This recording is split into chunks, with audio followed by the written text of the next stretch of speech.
Pernah kebayang gak sih gimana caranya raksasa maritim global membersihkan jejak karbon mereka?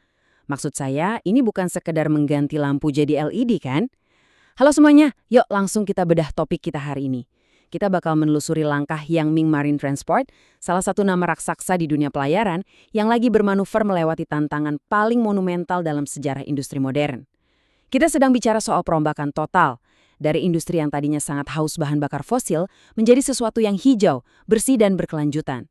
Coba deh pikirin sebentar, hampir 90% dari barang-barang di sekitar Anda, mulai dari smartphone yang lagi Anda pegang, baju yang Anda pakai, sampai mungkin makanan di meja Anda, itu kemungkinan besar pernah berlayar melintasi lautan di dalam peti kemas. Taruhannya luar biasa besar di sini. Kalau kita memang serius mau menekan dampak lingkungan dari gaya hidup modern kita, ya kita wajib mengubah industri yang jadi tulang punggungnya. Tapi pertanyaannya, gimana caranya sebuah industri raksasa yang udah puluhan tahun bakar bahan bakar fosil, tiba-tiba memutar kemudinya menuju nol emisi bersih?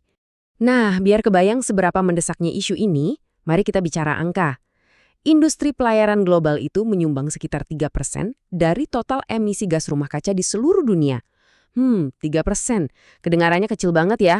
Eits, tunggu dulu. 3% itu setara dengan 1,2 miliar ton emisi karbon tahun ini saja. Sebagai perbandingan, itu kira-kira sama dengan seluruh jejak karbon dari negara industri raksasa seperti Jepang. Gila kan? Dan emisi ini bakal terus naik seiring makin ramainya perdagangan global. Kalau nggak ada langkah konkret sekarang juga, dampaknya buat bumi kita bakal sangat fatal. Biar pembahasannya runtut, ini peta jalan bedah topik kita hari ini. Kita akan bahas 5 poin utama. Pertama, tantangan iklim pelayaran global.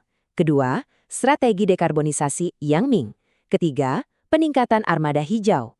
Keempat, navigasi resiko iklim. Dan terakhir, kesejahteraan sosial dan tata kelola.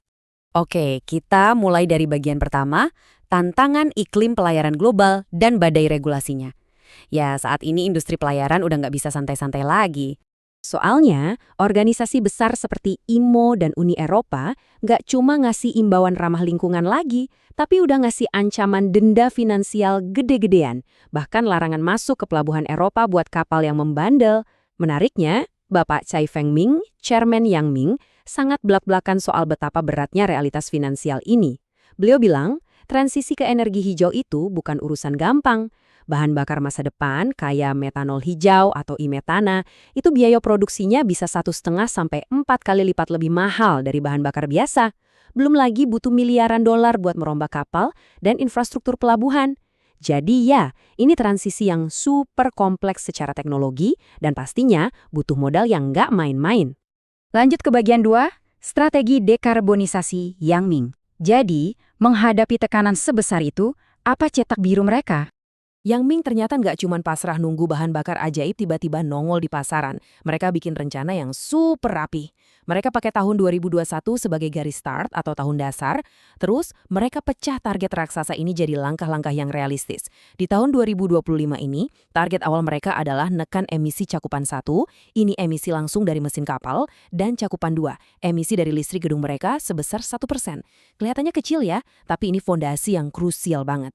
Masuk ke 2030, targetnya langsung melesat. Potong 10% buat cakupan 1 dan 20% buat cakupan 2. Semuanya udah dihitung matematis biar pendaratannya mulus di target utama mereka, 0 emisi bersih pada tahun 2050. Masuk ke bagian ketiga, peningkatan armada hijau yang fokus pada teknologi dan infrastruktur. Rencana di atas kertas tentu butuh bukti nyata di lapangan kan? Di sini kita bisa lihat bedanya masa lalu dan masa depan. Dulu, pelayaran itu identik banget sama bahan bakar minyak berat yang polusinya minta ampun. Terus sekarang gimana? Yangming lagi nerima pengiriman 5 kapal peti kemas raksasa baru. Kapasitasnya 15.500 TEU, bayangin itu belasan ribu peti kemas muat di satu kapal.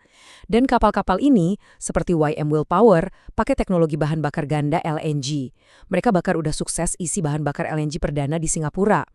Terus buat kapal-kapal lama yang masih berlayar, mereka dengan cerdik mulai nyampurin biofuel atau bahan bakar hayati. Ini semacam strategi transisi yang pinter sambil nunggu teknologi hijau masa depan benar-benar siap. Coba bayangin angka ini, 3.200 ton. Terus apa hubungannya sama udara yang kita hirup? Gini, biasanya pas kapal raksasa lagi parkir di pelabuhan, mesin dieselnya tuh harus tetap nyala buat ngidupin listrik di dalam kapal. Tapi sekarang, Yangming pakai sistem AMP atau Alternative Maritime Power.